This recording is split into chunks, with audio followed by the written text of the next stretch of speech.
Diklaim, halah, jembatan cuma dicat ulang aja kok berisik banget.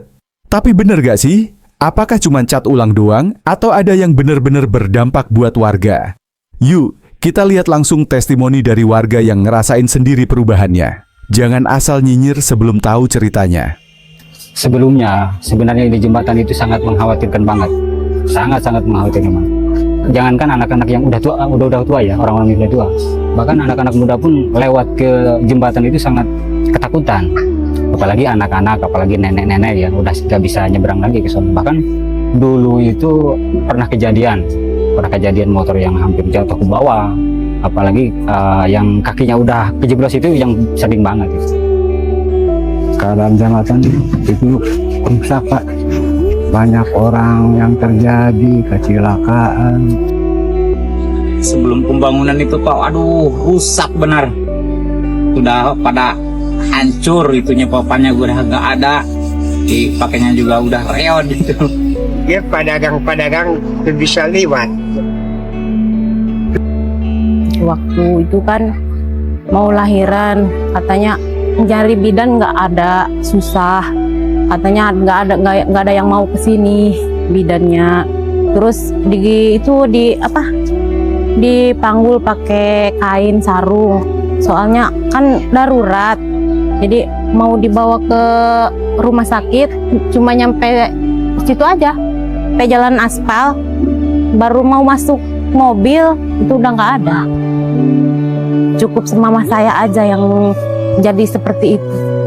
Terlambat dikasih pertolongan dokter. Jadi jangan terulang lagi seperti itu. Nah, sekarang udah mulai pembangunan, ya yang udah ditunggu-tunggu dari masyarakat sekian lama, karena udah banyak korban juga yang jatuh. Nah, untuk awal 2025 ini alhamdulillah ada pembangunan, alhamdulillah masyarakat juga antusias. Gotong royong, semangat. Waalaikumsalam, terima kasih. Atur nuhun Pak. Sami enak sekarang ya? Iya, gampang iya. nyebrangnya ya. Bro, ini bukan cuma soal jembatan rusak, ini soal nyawa. Lo denger sendiri tadi, banyak orang kejeblos di sela-sela papan yang udah lapuk. Bahkan orang tua sampai nggak berani lewat. Dan ini bukan lebay ya, karena anak muda aja takut. Bukan karena mereka lemah, tapi karena kondisi jembatannya udah separah itu. Pedagang juga was-was karena sekali jatuh, bisa kehilangan dagangan, atau lebih parah, kehilangan nyawa. Nah, yang paling bikin gue diem tadi itu cerita soal ibu hamil yang meninggal karena nggak sempat dapat pertolongan medis. Bayangin, karena nggak ada akses yang layak, dia harus ditandu dulu lewat jembatan reyot itu. Padahal dalam kondisi darurat, tiap menit tuh krusial. Gue ngebayangin keluarga dia.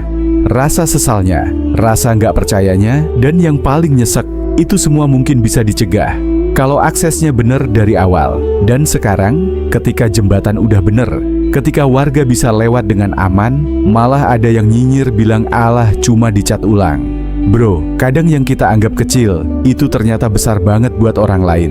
Jembatan ini mungkin gak viral, gak heboh, gak megah, tapi dia nyambungin hidup, nyambungin harapan, bahkan bisa jadi penyelamat nyawa. Jadi kalau lo masih bilang, berisik amat cuman bangun jembatan, lo mungkin belum pernah ngerasain gimana rasanya tinggal di tempat yang dilupain sama pembangunan.